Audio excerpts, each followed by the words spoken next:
From our State House studio in Montgomery, I'm Todd Stacy. Welcome to Capitol Journal's Week in Review. And what a week it was in the Alabama Legislature. We'll get to that in a bit, but first some breaking news. Former State Representative Will Dismukes has been found guilty on charges of first-degree theft of property by a Montgomery jury. Dismukes was accused of stealing more than $2,500 and flooring equipment from his former employer. Dismukes served one term in the Alabama House representing Prattville and Millbrook in District 88 and briefly ran for Congress before dropping out. Montgomery District Attorney Darrell Bailey said he will be pursuing significant prison time for Dismukes. Sentencing will take place May 4th. Back to the current legislature. The House and Senate met for the 8th, 9th, and 10th legislative days, bringing us to the one-third mark of this 30-day session. The package of economic incentive bills, known as the Game Plan, saw their first votes on Thursday, and they were unanimous in the House and the Senate. Alabama's current incentives laws, the Alabama Jobs Act and the Growing Alabama Act, are expiring this year. That's by design, because the law's authors intended to force future legislatures to update the statutes to keep up with economic trends. That's exactly what Governor Kay Ivey, Lieutenant Governor Will Ainsworth, and legislative leaders are trying to do. The House of Representatives passed all 4 Game Plan bills, while the Senate passed 2 of them. All of the votes were unanimous.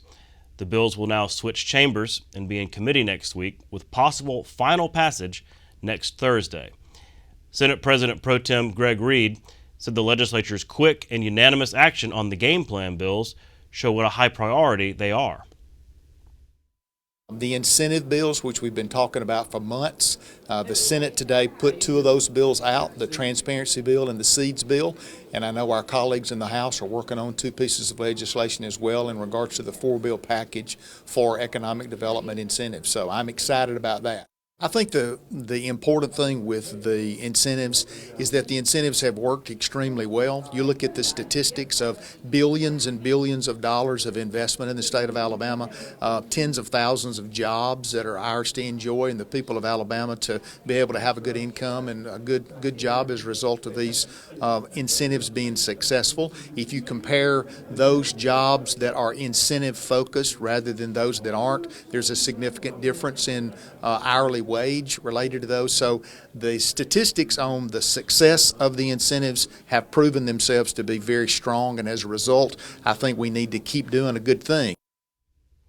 The Senate also passed legislation aimed at updating Alabama's adoption laws to streamline the process while ensuring protections for children and families. House Bill 101 from State Representative Jenny Shaver was amended in the Senate to allow prospective foster parents to apply for an exemption to vaccination requirements at the Department of Human Resources. The bill then passed the Senate, went back to the House, and received final passage. The biggest impediment is in the process of terminating parental rights, and we certainly want to protect parents' rights. But it does take a lot of time. This shaves off a little bit of time in that process because we have over 5,700 children in foster care in Alabama, and on average they spend 2 years or longer, and that's a long time in the life and development of a child. So shaving off the time there, and also speeding up the court processes, allowing the courts to communicate with each other, and protecting the confidentiality of the documents involved, and just clarifying which court is in the process, and it just all through that process. There were other high-profile bills considered in the House this week. Plus, lawmakers got to hear from interest groups gathered at the State House for demonstrations. Capitol Journal's Randy Scott reports on a busy week of action in the halls of the legislature. Not all regular session action this week took place inside the Alabama State House. This rally, put on by Alabama Arise, gives voters a chance to have their voices heard, this time on the subject of removing sales tax on groceries. We're here today to ask our lawmakers to end the state grocery tax quickly and responsibly. This is the year to finally untax groceries once and for all. Speakers at this event say Alabama is one of 3 states that continues to tax groceries, and that needs to change. 4% of your grocery spending goes toward the state grocery tax. The average Alabama family of 4 spends approximately $600 a year in grocery tax. The state's 4% grocery tax is enough to pay for an additional 2 weeks worth of food every single year, and you all know that would be helpful to Alabama families. We've talked about this over and over and over. It is time. You all come here every year and stand right here, and you send your message that we need to take our sales tax off of groceries. Yes. You send us here, you elect us to be your mouthpiece. You have spoken. It's time for us to speak up there now. That's right. Birmingham resident Keith Williams says this is a good chance for voters to speak directly to lawmakers. This is an example of what democracy is all about. People coming to where the players are, the people that make the decisions, that we're able to have one-on-one conversations with them and telling our story of the issues that impact us the most. Inside the House chamber, proposals such as Senate Bill 1 were being debated by House members. Called the Deputy Brad Johnson Act, this bill addresses the good time rules for Alabama inmates. Corrections is not solely about incarceration, but there are 2 other components that we must have as a vital piece of what we're working on. You must have the ability to educate, and you must have the ability to do rehabilitation. So I submit to you, we are failing the system if we do not have an opportunity to have these inmates in our facility in a time period in which that we can have enough time to educate and rehabilitate. When this man violated his parole or however he got out, when he went back into prison, I understand he might have gone to 2 different facilities or something, but that was an error on the people there that he got out. But you're going to come back and you're going to modify the good time and punish everybody because of the error, which it appears to have been the state's error in letting that guy out in the first place. Senate Bill 1 was approved. I'm such an advocate for rehabilitation and education. Somebody who the judge determined that should be there for 10 years and they're only there for 3 years, we can't have the opportunity to do what we need to educate and rehabilitate. So while there is enough blame to go around on what actually happened with the offender that murdered Deputy Johnson, I want to take this as a positive that we're offering an opportunity to improve so that we don't fail the system overall, and we're not failing the inmates inside the system. We're offering them an opportunity to have a better outcome after the incarceration is over. For Capital Journal, I'm Randy Scott. There was significant action in committee this week, setting bills up for further consideration. A bill dealing with divisive concepts was before the House State Government Committee. House Bill 7 from State Representative Ed Oliver would prohibit certain public entities, including state agencies, K-12 schools, and colleges, from promoting or endorsing certain divisive concepts related to race, sex, or religion. The bill would also prohibit certain public entities from conditioning enrollment or attendance in certain classes on the basis of race. The committee advanced the bill after a public hearing that included some passionate arguments on both sides. It doesn't prevent teaching any history, which is how it always gets framed as we can't teach history because of this bill. We are all proponents of history, good, bad, and ugly. It's who we are, and it's what makes us who we are. And there's nothing we can do about that. We are at a point, though, in the world where we would like to find ways to coalesce around the things that make us strong and move forward. And I'm one of those people, I don't want kids in school. I think about when I was a child. It's hard enough to learn how to read and write and do math, which I still don't do very well, obviously. But without having these diversions that are going on around you, and racism is a serious issue. It's not something we should teach kids. We don't want to teach them how to be racist. I think that's wrong. My folks were enslaved. That's a fact. Slavery by its very nature was evil, it was sinister, it was divisive. So that would be a divisive concept. But there's not a single person who votes in favor of this today who's going to say, take down the Confederate flag.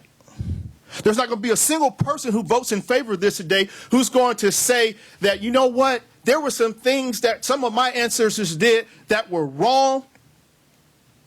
And you know what? It wasn't me, but I know that it was wrong. And I do feel that it is part of my responsibility to do what's right here, right now, going forward. The Senate Judiciary Committee took up and unanimously passed legislation aimed at limiting the state from suspending driver's licenses of those charged with non-moving violations, such as failure to appear or unpaid parking tickets. The bill's sponsor, State Senator Will Barfoot, says excessive driver's license suspensions are keeping available workers on the sidelines during a workforce shortage. Now, there are those who say, well, this is an effort to make sure that court costs or fines are not paid. Not the case. All court costs and fines ordered by the court will be paid, have to be paid, and this bill does nothing with that. There's still the ability for the courts, should you miss a court appearance date after an adjudication, to issue a warrant for your arrest and bring you in. Still there. Current law remains the law. There's still an ability for the courts, should you miss more than or a payment at any point in time, if you paid religiously like you're supposed to for 2 years and then you miss a payment, guess what? The courts still have the ability under current law and this bill to bring you in for a contempt hearing, ask you why you haven't paid, and hold you in contempt if they find that your conduct is contemptuous. We'll be right back with tonight's guests. You can watch past episodes of Capital Journal online at video.aptv.org. Capital Journal episodes are also available on APTV's free mobile app. You can also connect with Capital Journal and link to past episodes on Capital Journal's Facebook page. And you can listen to past episodes of Capital Journal when you're driving or on the go with Capital Journal podcasts. Joining me next is State Representative Danny Garrett from Trussville, Chairman of the House Education Budget Committee. Mr. Chairman, thanks for coming on the show. Thank you for having me. You've got a lot of issues touching your realm there in the ETF, but I wanted to start with incentives. You carried two of the incentives bills that passed through the House today. Right. And they're on their way to the Senate.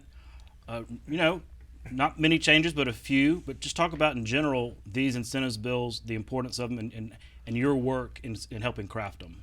Sure.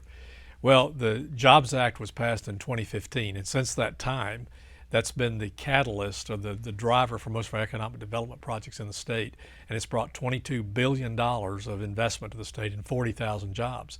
And $3.5 billion of that investment has been in targeted rural counties with less than 50,000, and it's created about 6,000 jobs.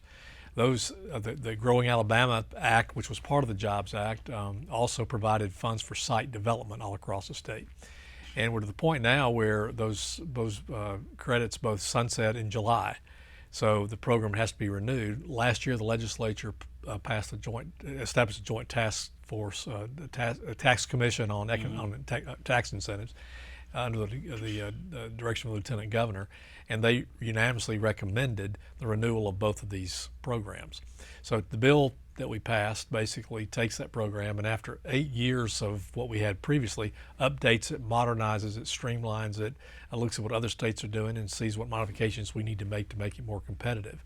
And what it does, it increases the cap from $350 million aggregately for the Jobs Act up to $475 million over a 5-year period. Mm-hmm. So we walk into that.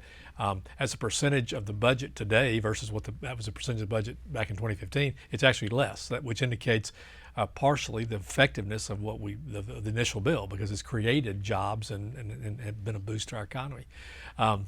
It made some other technical changes. It provided, again, an increase in the Growing Alabama cap from 20 million to 35 million. It also added some things that are going to make it easier for us to develop sites and also assess sites pre-development, which is kind of a new twist, something we need to do because we're actually running low on inventory of sites in the state. It also had a component that addressed tourism because the previous Jobs Act bill had one paragraph that just listed a lot of things that we can do for tourism, but didn't give a lot of specifics. I was going to ask you about that because that's kind of the one significant change that I saw. Yeah, so what we did, we really added about 7 pages, which basically set parameters, further definitions, set criteria for a tourism credit based upon investment. It limits that to per project. It limits the hit to the ETF per year to $1 million per year per company. The initial cap proposed was $20 million for the tourism credit. We actually cut that in the House to $10 million. It now moves to the Senate. We'll probably vet that portion a little bit further. But it really is just a continuation and a modernization of what has already worked around. And other states are putting a lot of dollars into site development. A lot of them use some of the ARPA funding or different other sources to shore that up. We haven't done that. So we're setting the mechanism now for us to further contribute to site development situation in the state, which is, again, we're running low on sites, and that's critical, particularly for mega sites. Mm-hmm. Well, they ought to have broadband soon from ARPA. That's absolutely. Our broadband efforts are continuing to move. We have a great plan. But that is a component to economic development, isn't it? Absolutely. Broadband's a huge component. And also the education system in some of these areas that we're trying to target needs to be helped. And so we've put a lot of resources in the education budget toward trying to shore up those areas. So it's a collaborative effort with a lot of different groups, and this was significant to keeping the state moving forward. Yeah, it's a great point about education because I remember, I guess it was down at the BCA conference when y'all were on a panel and talking about this, and I think it was the speaker and you sort of made the comment about, if improving our education system and maybe the best economic development tool we could ever have, statewide. Right. Yeah. Let me ask you about this grocery tax issue. This has suddenly become like the top issue everybody's talking about, probably because it's unexpected. Right? If you'd asked me 5 months ago, nobody would have said, hey, this is really going to be a front burner issue. But it is now, and you've actually filed your own grocery tax, sales tax cut bill. Walk me through what your plan does. Okay, well, first let me ask forgiveness because I have a master's in tax accounting, so I have to kind of get down into the weeds on some of these things. That's fine, we've got time. But when you look at the grocery tax, or the sales tax in general, the state sales tax in Alabama is 4% on all products. And our base is narrower than what some other states have. Our state sales tax rate of 4% is the second lowest of all the states that have sales tax rates. Now, there are about 5 or 6 states that don't have a sales tax, but for the rest that do, we have the second lowest sales tax rate. All that money comes to the Education Trust Fund. The sales rate gets up to 9.5%, 10%, or north of 11% because of what the locals add to it. And that money, so that's the lion's share of what you actually pay. That's the lion's share, and most of that goes to the locals. So the grocery tax, you got to acknowledge, and then when you put all of our tax structure together, we have the lowest tax collections per capita in the country. We're number 50. So we're at the lowest point for all of our tax collections. Our tax structure is different than other states. So we're taking that bottom, we're number 50, and we're just lowering that, which, okay, that's fine. We're all in favor of making tax improvements and tax restructuring and things like that. But you got to understand, when you do that, we're lowering our revenue, which now we're going to expect to compete with the other states on some of these other things, education and services and things like that. So it's a thing we got to really be careful about, and you got to realize too that most of the sales tax money is at the local level. Now, grocery tax is specific, and I know people like you shouldn't have to pay for groceries, and I get that concept. It's just that because we in Alabama we do tax that, but we don't tax a lot of other things that other states tax. So what have we done? I basically filed the bill that Senator Orr is Senator Orr's bill, basically, which basically looks at the narrowest definition of groceries. It's the WIC definition: women, infant, and children, healthy products. It has only about a $200 to $250 million impact to the Education Trust Fund. So it has the least impact to the trust fund, but it would provide relief, but for certain products. Now, some of the other bills we've seen are going to be more like closer to $500 million impact, $700 million impact. I think we need to get all of those on the table and then see all the other tax incentives, all the other tax cut measures, or any other measures we're looking at that would affect the ETF negatively, and prioritize. So I think grocery tax, I get the sound bite, I get the drum beat, I understand it. But when you look at the actual data, it's not going to save individuals that much money. But if we do, but it collectively is a big number, and it's coming out of the Education Trust Fund, which is going to impact what we do with the education budgets going forward. Which is why it's never passed for the last 20 years, because nobody was ever willing to take that hit. There are other bills out there that have that revenue replacement. They're seeking to replace that revenue with other means, most notably ending the federal income tax deduction that a lot of folks enjoy. Does your bill have any kind of way to replace that revenue in the ETF, or is it just Our bill, again, would take the 4% tax off of groceries over I think it's a 5 or 7 year time period. I can't remember now which period time period, but you walk into that, you step into that, and it would have guardrails that would say that if the budgets don't grow a certain percentage, that we would pause that reduction until you get back on track. So we don't have anything like that tied to the federal income tax. There's been a bill out there to do that, and the math on that works. But then and we're the only state that allows the federal income tax deduction. Now that is interesting because when you look at our corporate our income tax rate is 5% for individuals. That's 65% of our education budget. So income tax is very important. It's also very volatile. But we don't get 5% on people's taxable income because federal taxable income, because we allow you to reduce that by your federal income tax to get to your state taxable income. So taking away that deduction is going to take away that tax. Is going to change the tax base, which even though you get that rate reduction, it might actually increase your tax. In other words, it's a math thing, But I've shown where like other states have cut their income tax rates, but they tax it on your federal taxable income, which was like But in Alabama, if you took a higher tax rate, but took away the federal income tax deduction, you actually have a lower base to apply the 5% to, and that's a lower resulting tax compared to the other. So it gets kind of nerdy and weedy. I'll admit I'm out of my depth now. Yeah. So but I guess the point is we filed a bill that basically I think is the narrowest definition. It is a reduction in grocery taxes on certain products that has the least impact of the ETF. We expect to see other bills filed, and I think we have those discussions, and we'll determine what to do. I will say that apart from that, we've already also passed and filed other bills that would reduce taxes. We've been doing this for the past 3 or 4 or 5 years. We pass tax cuts every year. They're targeted. They're sustainable because they don't outpace the growth of the Education Trust Fund, but they're meaningful and impactful to people. We'll continue to do those, but certainly this is something we're going to look at and discuss. Yeah, well, you just kind of hit the nail on the head in terms of why it's not an easy issue. I mean, you're right. It sounds easy to say, let's just cut that grocery tax, but there are so many tentacles throughout state government. So as much momentum as there is, there's still such a long way to go in so many. And I think that's important for our viewers to understand. I would say, too, right now that some of the people who are opposing any grocery tax cut are the local organizations, the local advocates, because they don't want to be put in the box where they have to reduce their taxes. That's local revenue. There will start to be a drumbeat at the local level. Right. And they do. So there's resistance, and I think at the end of the day we got to step back and do what we think is the right thing to do, the best thing to do for the state. Whatever we do, we don't want to put the Education Trust Fund in jeopardy, and we want whatever we do to be sustainable. Okay. And that's important. Let me ask you about a different issue.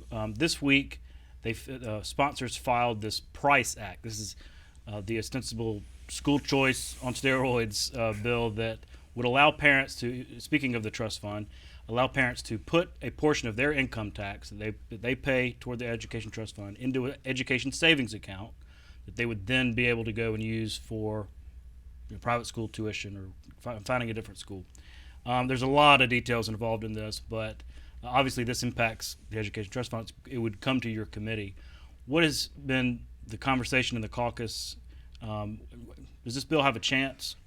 Well, I think that the school choice issue is gaining momentum around the country. Now, I think step one is to understand what it is and what it isn't.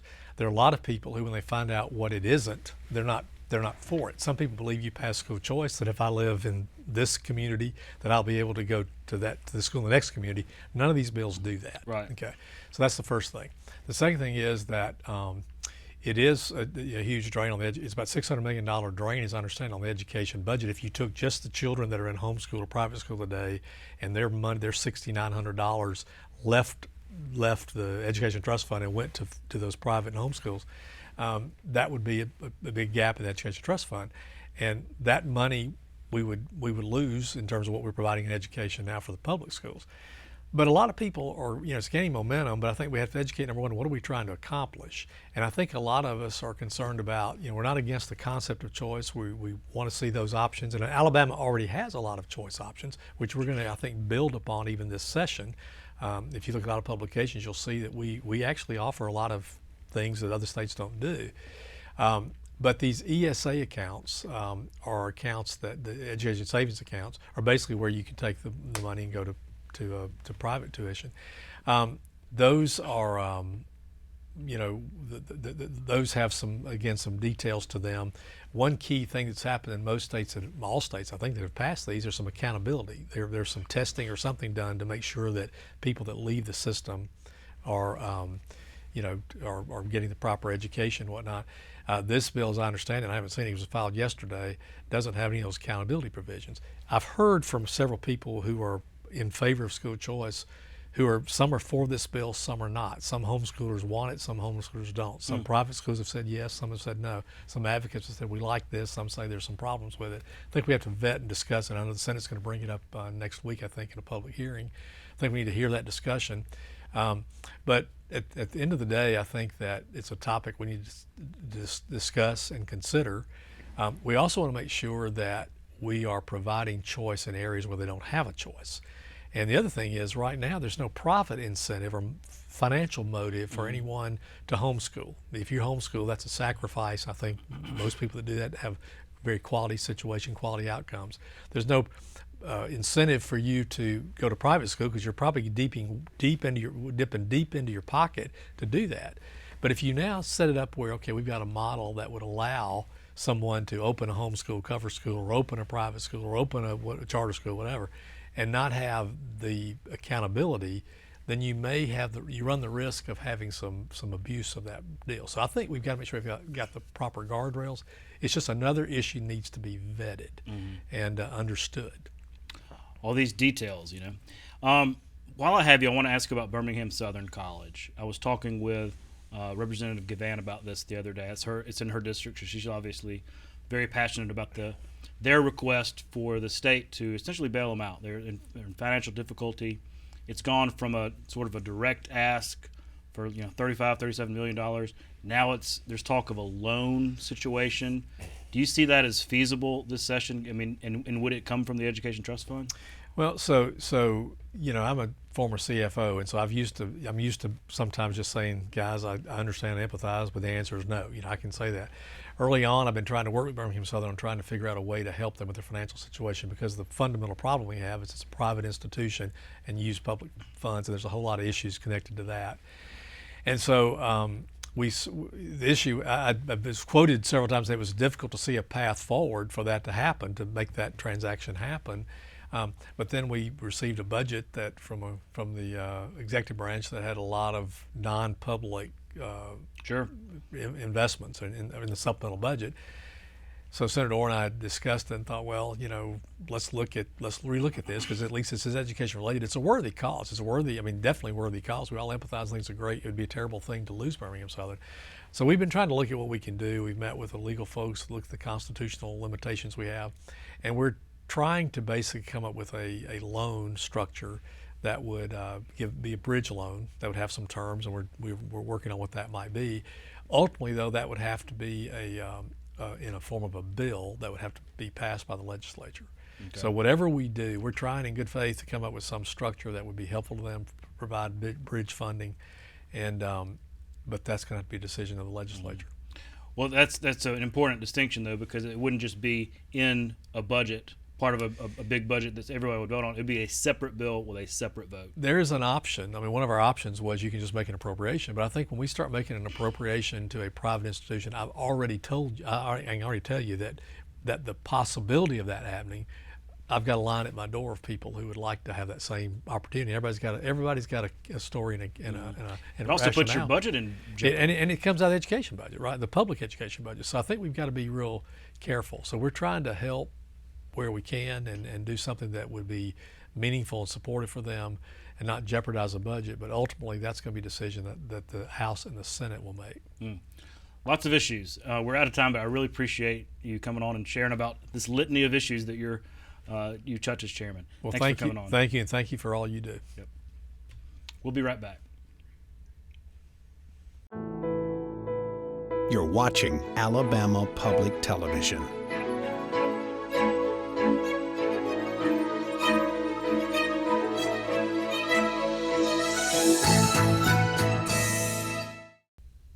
Joining me next is Rhonda Mann, Executive Director of Voices for Alabama's Children. Rhonda, thanks for coming on the show. Thank you for having me. Well, I wanted you to first, before we get into some of the details, remind our audience about Voices and your role, your organization's role in the state. So Voices is a child advocacy organization. We deal with all issues birth to 18 years of age, and our mission is to speak for children through public awareness, education, advocacy, and data and research. Mm-hmm. So you have your Kids Count data book. This is an annual report that comes out every year. We kind of look forward to it because it's sort of a measuring stick year by year for lots of different metrics. But I know y'all have taken kind of a different approach this year to how you've reported it. Right. You know, sometimes the story continues to be the same. We keep talking about an aging population. So this year we wanted to really dig deep and look at the counties that have an increase in the percent of child to the total population. And surprisingly enough, there were only 2 counties that didn't have a decrease. So you're talking about an increase in the number of people under 18 versus the rest of the population. Right, as a percentage of the total population. And so it's important for a lot of different reasons, planning purposes, obviously. Do you need more schools? Do you need more nursing homes? That sort of thing. But for us, we look at it as also potential workforce. And, you know, just wanting our child population to keep up because they'll have a much more difficult job taking care of older citizens. So where were those counties that So increased? the county, Marshall County had just a slight increase. It was not even 1%, but still an increase. And then Franklin County stayed the same. And so everywhere else decreased. 65 counties showed a decrease. Wow. Is that typical, or is this? Well, we've been talking about it for years. This is the first year we actually looked at it closer and said, okay, let's really look at what's happening, not as a total, but individually as a county. Let's see how many counties are actually moving the needle or not. And as it turned out, it was the or not. And so it was a surprise for us to see that that's the direction that we were heading. Yeah, and you're right. That has implications for a lot of people in this building, in the State House, and in government. Walk me through some of the other findings from the data book, because it's all about child well-being, right? It is about child well-being. We do data, obviously population trends, as I said, they're very important for us to track, so we know what we're looking at, how to plan for the future. But other than that, health, education, safety, and economic security. So in health, we also looked at resources, and we have 22 counties that have no local pediatrician. Now, that doesn't mean that kids don't get care necessarily where they live. It just means there's not a pediatrician. Sometimes they're able to go to a family practice and get the services that they need there. If not, they might have to drive to another county. That might be okay in some situations, but for those that don't have transportation, and if you're in a really rural area, public transportation may be very limited. And so that could be a concern. I'm thinking about like suburban areas. If you told some parents that there's no pediatrician in town, they wouldn't live there, right? Yeah. And so you're talking about parents, but that also means employers. Will they come to your area if the resources are limited? So it's important for us to keep up with that. I think it was in since about 2000 or maybe 2010, we've had 14 hospitals that closed in rural areas. So you may not have obstetrical care in a lot of areas as well. So having babies, you know, do you want to live there when you can't access resources that you might need? We have 4 counties with no dentist. And I was surprised to find out they actually are able to do dental care just like telemedicine. They can Really? do teledental. I think they use dental hygienists supervised by a dentist through broadband. Okay. So I think for us in a state with so limited resources in some things and in some areas, broadband is going to be that creative way to expand or get resources out to other people. But we're not there with broadband service yet. Yeah, I know they're deploying it right now, but it takes time. That fiber has to be laid and everything. Yeah. Let's switch gears to education. I know that's a big part of the report. Yeah. Because you're looking at career and college readiness, right? Yeah. Are our schools and families and parents and just the state preparing students either for a career or for college? That's sort of the barometer. Well, that's the whole point of education, is that they come out ready to either go to work or continue their education. And if we've missed the mark there, then they've wasted a whole lot of time. And we've wasted a whole lot of time investing in the student. We want them to be successful.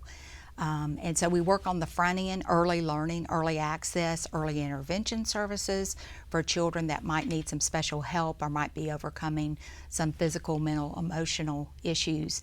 First class pre-K, which is so popular in our state and done so well, but we're still not quite at 50% of 4-year-olds having access. And in some areas it's less than that, a lot less, and so it just depends on where you live. But the quality of the program is the same no matter where you live. So we have that to be thankful for.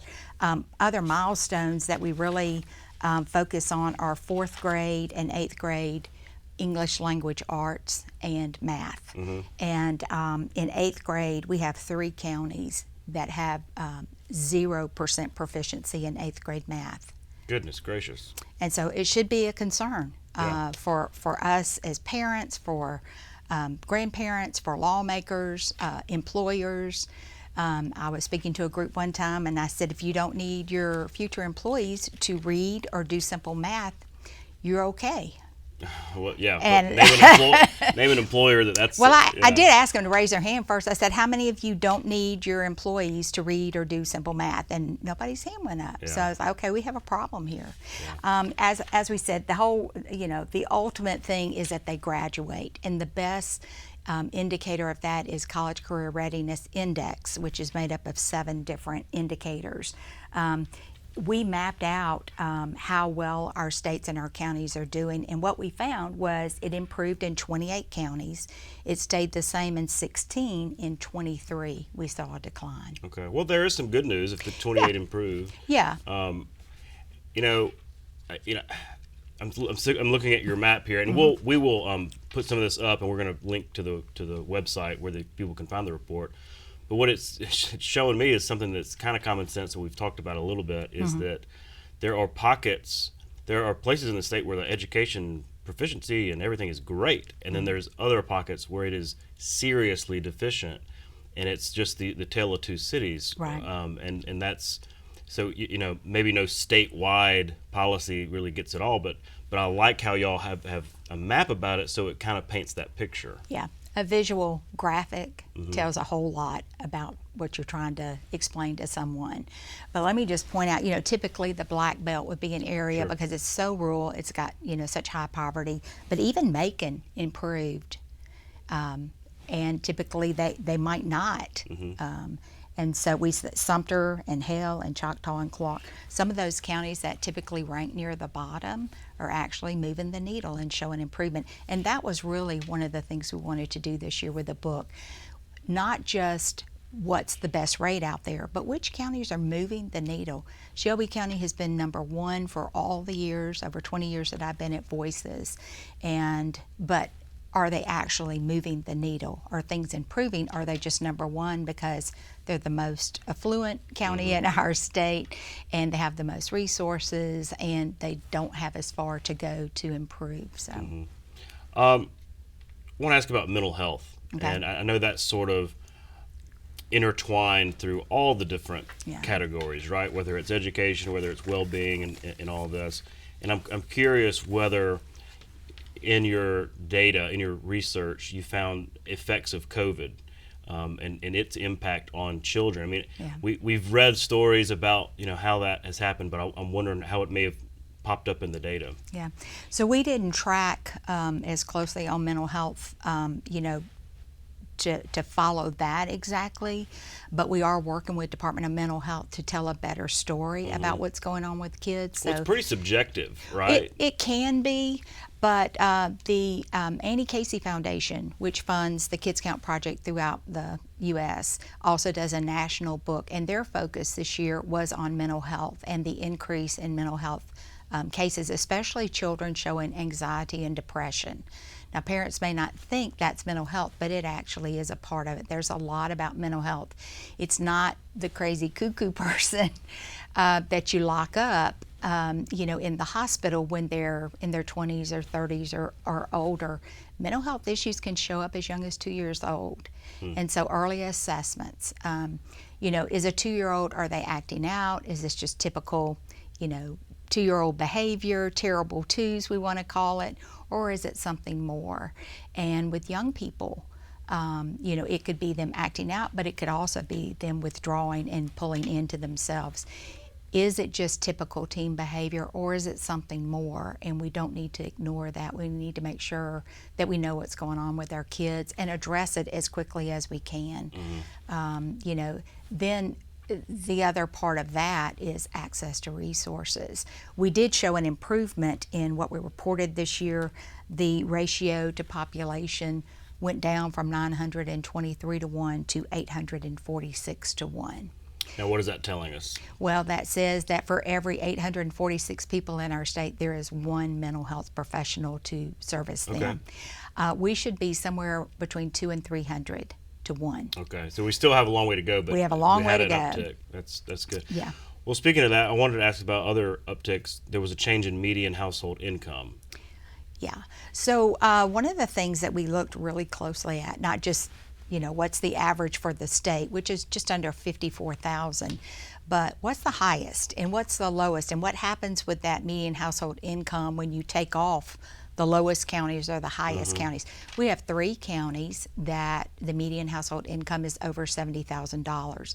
The highest in our state is Shelby County at just over $88,000. Wow.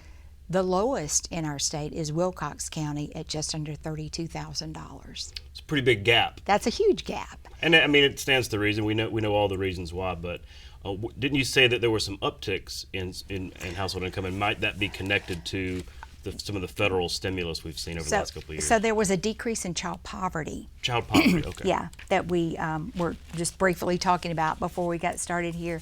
But what we saw by looking at counties that are moving the needle, so which counties improved the most based on the rate, not the highest rate or the lowest rate, but just which ones moved the most.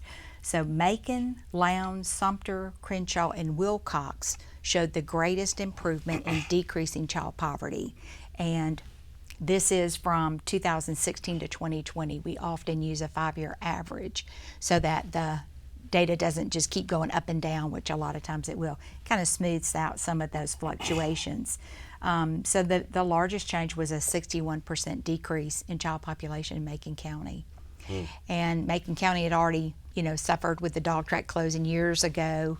That really had an impact on it. What people need to understand too is that what's going on in our environment when large companies close down, you may not think that's going to impact a child, but it certainly impacts the stress within the household, and that can indirectly impact a child or even directly at times. But we were pleased to see these numbers and see the decreases in these counties that typically are very rural, have high poverty rates. But then our question, we're cautiously optimistic. When the federal dollars run out, what will happen? Will these counties go back? Will they lose the gains that they made from funding that was available during COVID to address and help out families? And so also, what does that tell us about safety nets and financial support to families? Is that a solution for addressing some of the issues in our state? Well, we're about out of time, but I want to give you a chance to tell everybody where they can find this book online. It's online on your website, right? Yes, it's on our website. That's alavoices.org. Okay. alavoices.org. And we'll certainly share that on the broadcast as well. Thank you. Rhonda, thanks so much for coming on the show. I appreciate it. We'll be right back. You can watch past episodes of Capitol Journal online anytime at Alabama Public Television's website, aptv.org. Click on the Online Video tab on the main page. You can also connect with Capitol Journal and link to past episodes on Capitol Journal's Facebook page. Joining me next is Dr. David Hughes, Professor of Political Science at Auburn University, Montgomery. David, thanks for coming on the show. Thanks so much for having me. It's fun to be able to have a political scientist on the show to kind of talk some politics, because it's always interesting politics, not just here in Alabama, but around the country.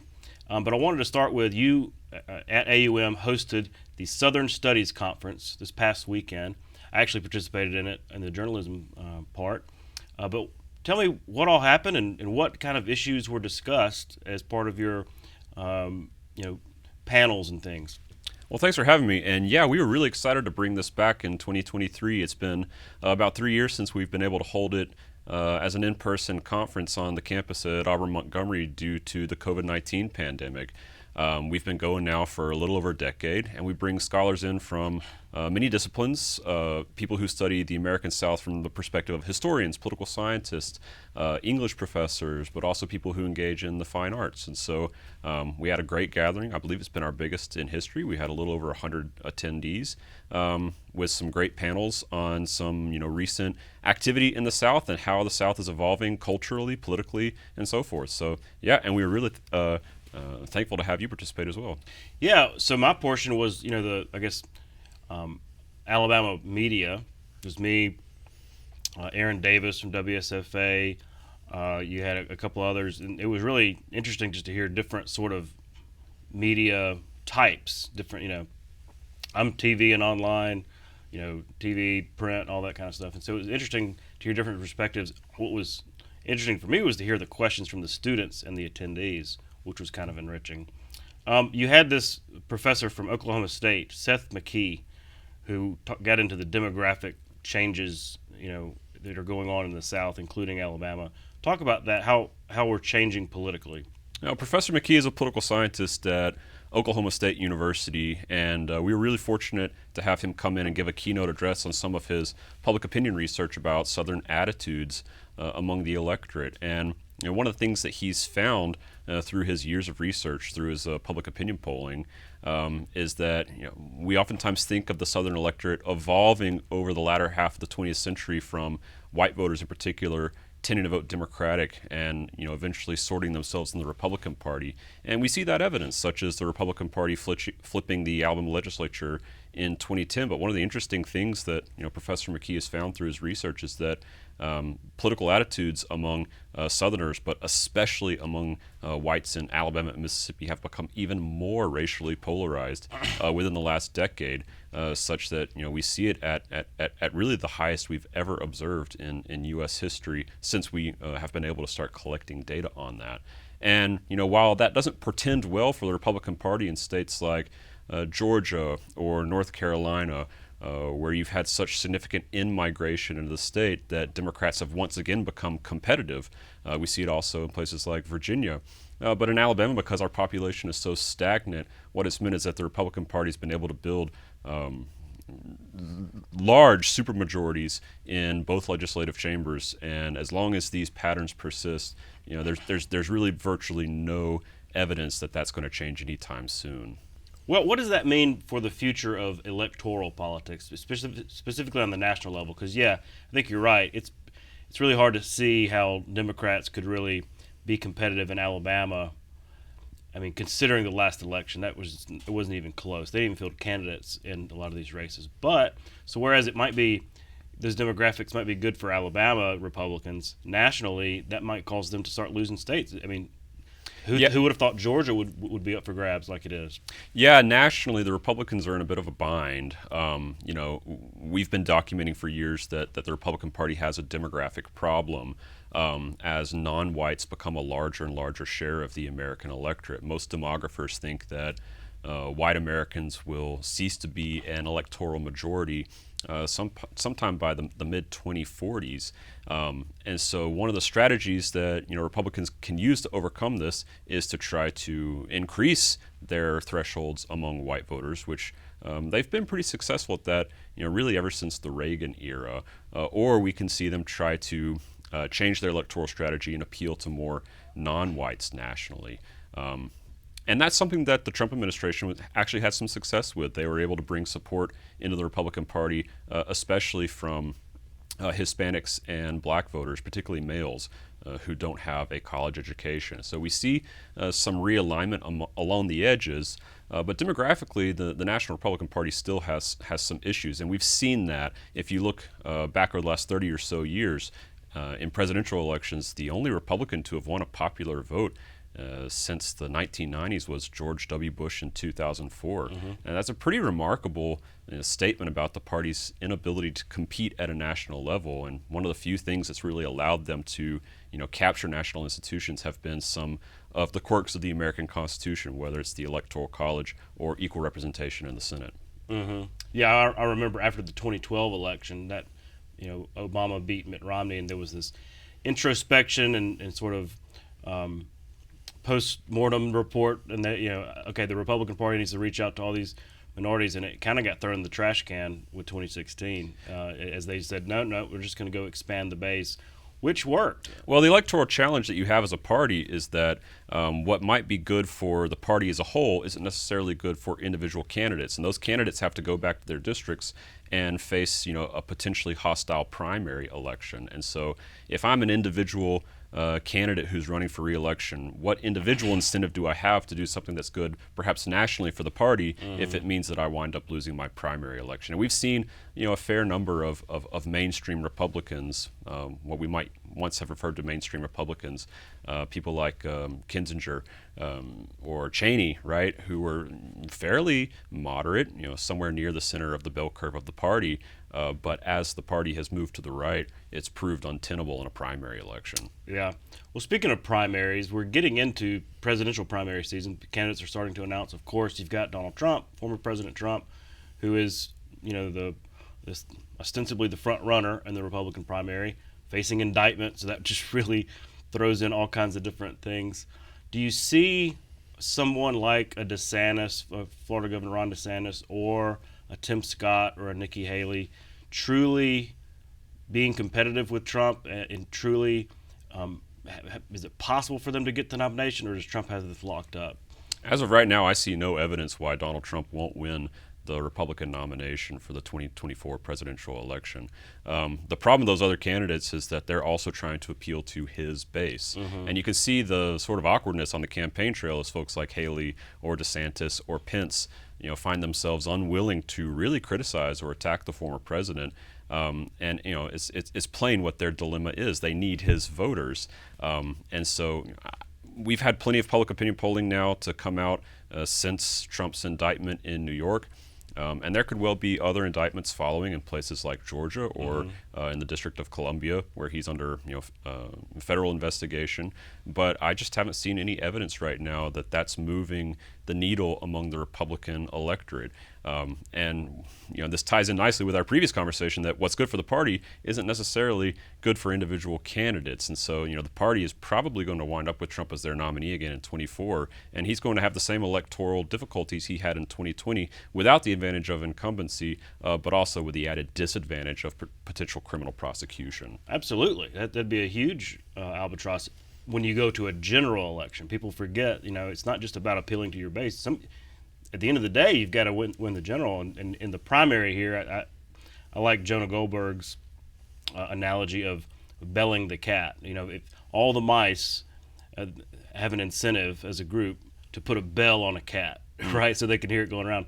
But no one mouse wants to be the one to put the bell on the cat, because you're probably going to get eaten.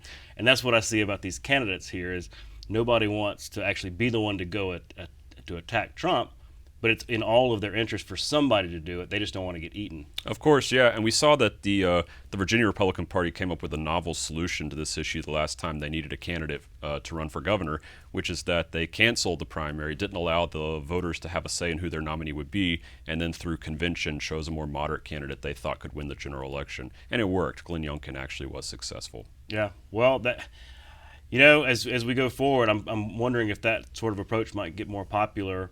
And doing away with primaries, because they have sometimes proven to, and especially here in Alabama, proven to be somewhat unpredictable. Well, yeah, we used to do that once upon a time, and it's interesting that the Democratic Party would choose to hold their national convention in Chicago, because when they did that in 1968, it was one of the leading motivators to switch to an electoral primary rather than let the convention decide when the various factions fell into some conflict with one another. Yeah. Well, we're out of time, and I hate it because this is fun talking politics, but we'll have you back on, especially as these elections move forward. David Hughes from AUM, thanks for coming on the show. Thanks a bunch. We'll be right back. The Alabama Department of Archives and History was founded in 1901. Becoming the nation's first publicly funded independent state archives agency. The archives identifies, preserves, and makes accessible records and artifacts of enduring historical value to the state. Thomas Owen founded the agency and served as its first director. He was succeeded by his wife, Marie Bankhead Owen, who headed the archives for 35 years and was the second woman to lead a state agency. That's our show for tonight. Thanks for watching. We'll be back next week, Monday at 10:30, with more coverage from the Alabama Legislature right here on Alabama Public Television. For our Capitol Journal team, I'm Todd Stacy. We'll see you next time.